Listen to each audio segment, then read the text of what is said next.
کیا بتاؤں تمہیں، نینو نے الٹا مجھ سے پوچھا۔ اس رات تم خاموش کیوں رہی تھی؟ میں نے پوچھا۔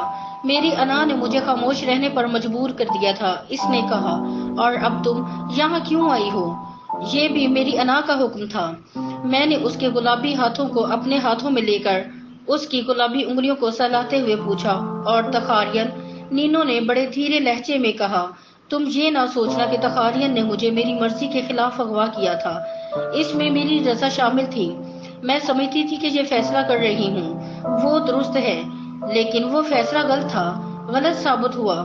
میرا قصور تھا اور اس کی سزا مجھے موت کی صورت میں ملنی چاہیے تھی۔ یہی وجہ ہے کہ میں اس وقت خاموش رہی تھی اور اسی وجہ سے میں آج یہاں تک تمہارے پاس آئی ہوں۔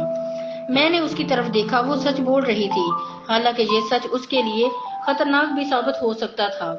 وہ اٹھ کھڑی ہو گئی، اس نے کمرے کا جائزہ لیا اور پھر بولی، میں تو جا رہی ہوں اور وہاں سے ماسکو، تمہیں میرے ساتھ شادی کرنے کی ضرورت نہیں۔ میں اٹھا اور دروازہ کھول دیا۔ باہر چیچک زدہ چہرے والا میرا دوست سید مصطفیٰ ہاتھ میں بندوق لیے بیٹھا تھا۔ میں نے اسے مخاطب کر کے کہا، سید، کسی ملا کو بلا کر لاؤ، میں 1 گھنٹے کے اندر اندر شادی کرنا چاہتا ہوں، اور ہاں 2 گواہ بھی چاہیے۔ سید مصطفیٰ نے میری طرف دیکھا اور بولا، میں کسی ملا کو نہ بلاؤں گا، تمہاری شادی میں خود کروں گا، میں اس کا مجاز ہوں۔ ہاں 2 گواہ لے آتا ہوں۔ میں نے کمرے کے اندر داخل ہوتے ہوئے دروازہ بند کر دیا۔ نینو پلنگ پر بیٹھی تھی، اس کے لمبے بال اس کے شانوں پر بکھرے ہوئے تھے۔ مجھے دیکھ کر ہنستے ہوئے وہ کہنے لگی، علی خان، کیا تمہیں پتا ہے کہ تم کیا کر رہے ہو؟ تم ایک گری پڑی رسوا لڑکی کے ساتھ شادی کرنا چاہتے ہو۔ میں اس کے قریب بیٹھ گیا۔ علی خان، کیا تم واقعی مجھ سے شادی کر رہے ہو؟ نینو نے پوچھا۔ ہاں، اگر تم قبول کر لو تو۔ تم جانتی ہو کہ میں مفرور اور انتقام لینے والے میری تلاش میں ہیں۔ میں نے کہا، میں سب کچھ جانتی ہوں۔ نینو نے کہا، ہم یہیں رہیں گے اور مجھے پتا ہے کہ ہمارا کوئی دشمن یہاں نہ آئے گا۔ نینو، میں نے حیرت سے کہا، یہ تم کیا کہہ رہی ہو؟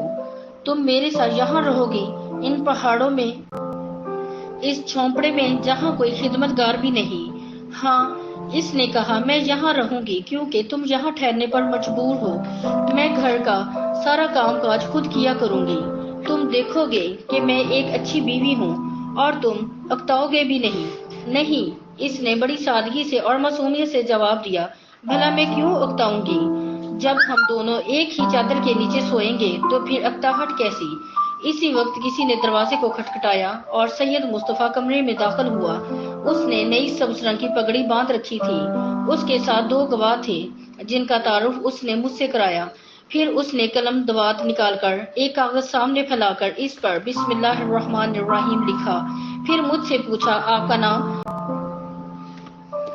علی خان شیروان شیر ولد سفر خان، مذہب اسلام، شیعہ امام جعفر کی طریقت کا پیروکار۔ سید مصطفیٰ بے حد سنجیدہ نظر آ رہا تھا۔ اب اس نے نینو سے پوچھا، خاتون، آپ کا نام؟ شہزادی نینو کے پیانی۔ آپ کا مذہب؟ عیسائی، گریک آرتھوڈکس۔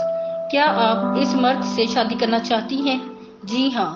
کیا آپ اپنے مذہب پر قائم رہنا چاہتی ہیں یا اپنے شوہر کا مذہب قبول کرنا چاہتی ہیں؟ نینو ایک لمحے کے لیے ہچکچائی، پھر اس نے اپنی گردن اوپر اٹھا کر بڑے فخر سے فیصلہ کن لہجے میں کہا، میں اپنے مذہب پر قائم رہوں گی۔ سید مصطفیٰ کاغذ پر لکھتا چلا جا رہا تھا۔ پھر اس نے مجھ سے کہا، یہاں دستخط کر دیجئے۔ میں نے دستخط کر دیے۔ اس کے بعد نینو نے دستخط کیے۔ اس نے اپنے دستخط جو کیے، نینو خانم شیروان شیر۔ ہمارے دستخط کے بعد گواہوں نے دستخط کیے۔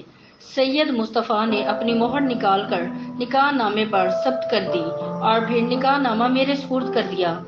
ایک لمحے کے لیے جھجکا، پھر مجھ سے لپٹ گیا اور فارسی میں کہنے لگا، علی خان، میں اچھا آدمی نہیں ہوں، لیکن ارسلان آغا نے مجھے بتایا تھا کہ تم نینو کے بغیر زندہ نہیں رہ سکتے اور اس کی جدائی میں شب و روز شراب کے نشے میں دھت رہتے ہو۔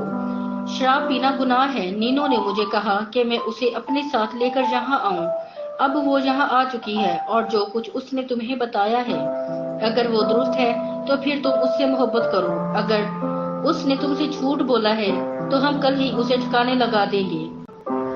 سید مصطفیٰ، جو ہونا تھا ہو چکا، اب سچ اور جھوٹ کی کسے پرواہ ہے؟ اب تو نئی زندگی کا آغاز ہو رہا ہے اور ہم اب اسے قتل نہ کریں گے۔ سید مصطفیٰ نے مجھے حیرت سے دیکھا، پھر اس کمرے کا جائزہ لیا اور کہکہے لگانے لگا۔ تھوڑی دیر کے بعد ہم چرچ کا دم لگا کر شادی کی تقریب کا جشن منا رہے تھے۔ توقع کے برعکس زندگی ایک بار پھر خوشگوار اور خوبصورت ہو گئی۔ جب میں گھومنے کے لیے نکلتا تو ہر شخص مجھے دیکھ کر خوش مزاجی اور خندہ پیشانی سے مسکراتا اور جواب میں بھی دوستانہ مسکراہٹ کا تبادلہ کرتا۔ شاید اب مجھے اپنی ساری زندگی اسی گاؤں میں نینو کے ساتھ تنہا بسر کرنی تھی۔ نینو جسے دیکھ کر اب کبھی کبھی تو میں خود بھی حیران رہ جاتا تھا۔ اس نے داغستانی لباس پہننا شروع کر دیا تھا۔ اول اس گاؤں میں کسی کے گھر کوئی خادم نہ تھا، اس لیے نینو نے بھی اپنے ہاں کوئی خدمتگار رکھنے سے انکار کر دیا اور وہ گھر کے تمام کام کاج اپنے ہاتھوں سے کرتی تھی۔ وہ کھانا پکاتی، گاؤں کی عورتوں سے گپ شپ لگاتی اور یوں زندگی بسر کر رہی تھی جیسے وہ اسی گاؤں میں بیدار ہوئی تھی۔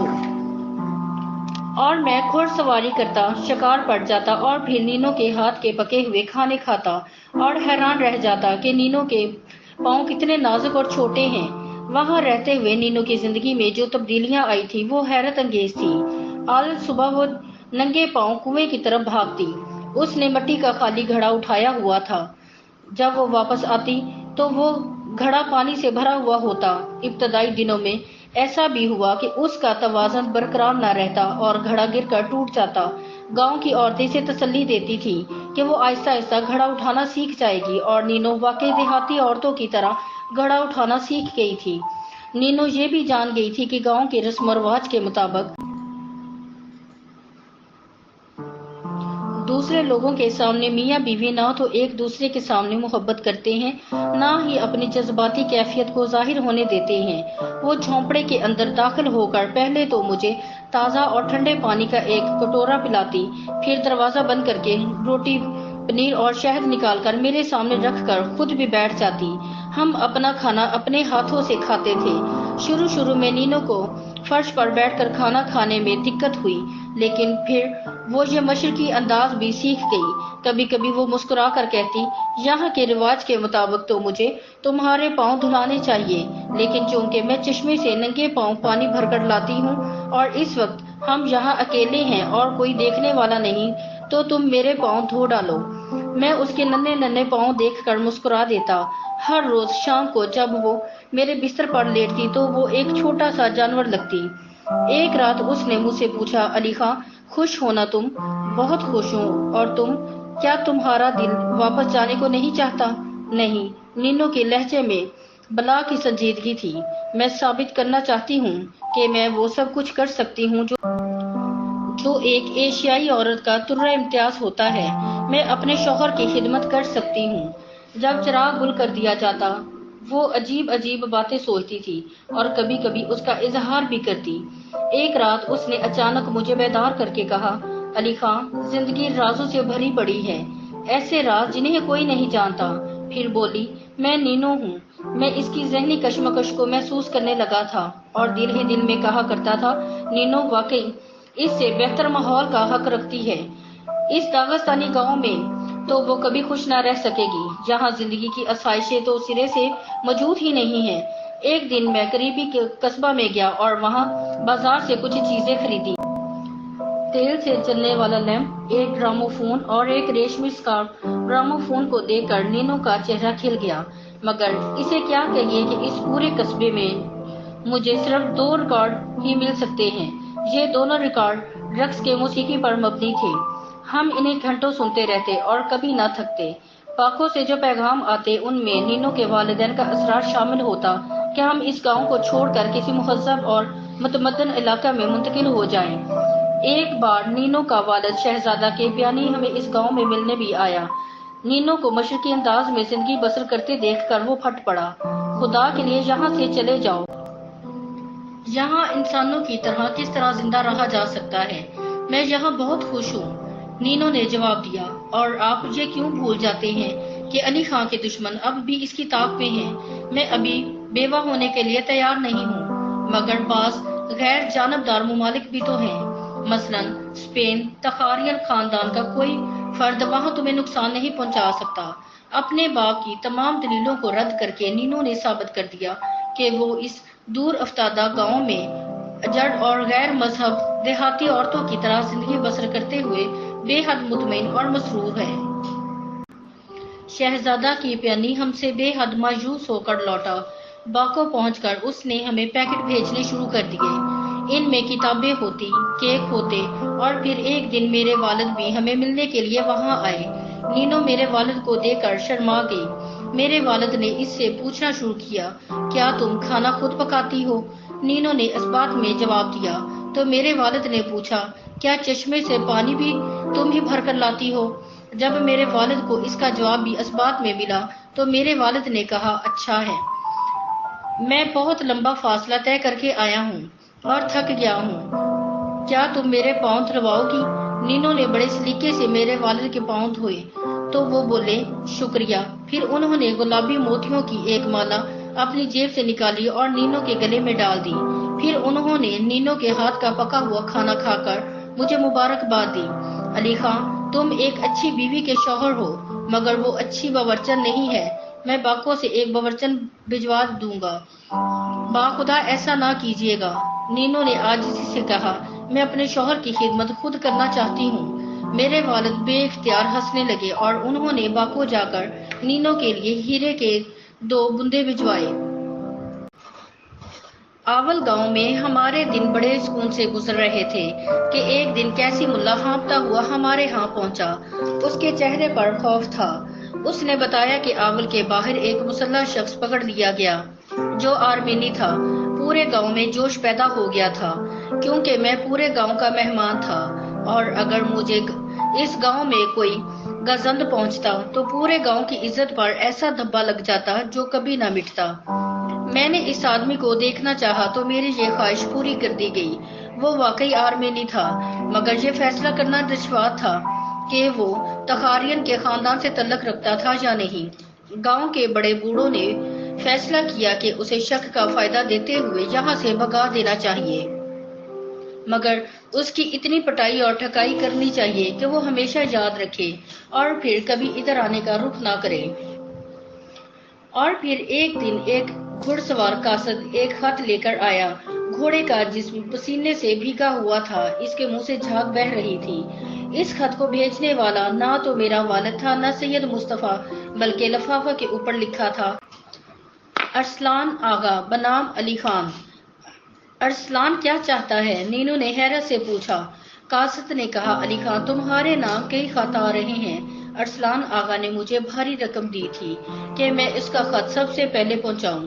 میرے دل نے مجھ سے کہا، یوں لگتا ہے اب آول میں ہمارے دن ختم ہو رہے ہیں۔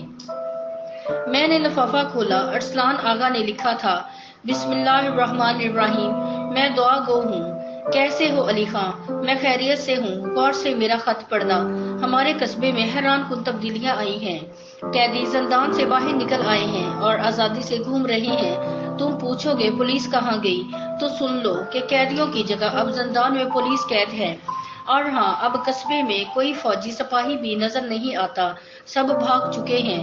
میں تصور میں دیکھ رہا ہوں کہ تم سر ہلا رہے ہو، تمہیں میری باتوں پر یقین نہیں آ رہا، مگر میں سچ کہہ رہا ہوں۔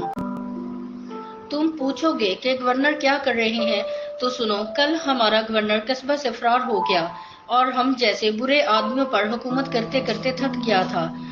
اپنے پیچھے وہ اپنے چند پرانے کپڑے چھوڑ گیا ہے۔ اور بس علی خان، تم اب ہنس رہے ہوگے اور دل میں کہہ رہے ہوگے کہ ارسلان آغا سدا کا گپی اور جھوٹا ہے، مگر باخدا حیرت کی بات یہی ہے کہ ارسلان آغا سچ بول رہا ہے۔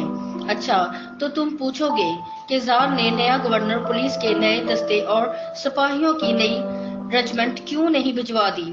تو مجھے بتانے دو کہ اب کوئی زار بھی باقی نہیں رہا، باخدا زار نہیں رہا، کوئی بھی نہیں رہا۔ میں نہیں جانتا کہ میں اس صورتحال کو کیا نام دوں۔ لیکن کل ہم نے روسی ہیڈ ماسٹر کی خوب پٹائی کی اور کسی نے بھی اسے چھڑانے کی کوشش نہ کی۔ علی خان، میں تمہارا دوست ہوں، کتنے ہی لوگ تمہیں یہ ساری اطلاعات بھجوانے والے ہیں، لیکن دوستی کے ناطے سے میں نے پوری کوشش کی ہے کہ سب سے پہلے تمہیں جو خط ملے وہ میرا ہو۔ اور اب تخاریان خاندان کا کوئی فرد قصبہ میں نہیں رہا اور نہ ہی پولیس رہی ہے۔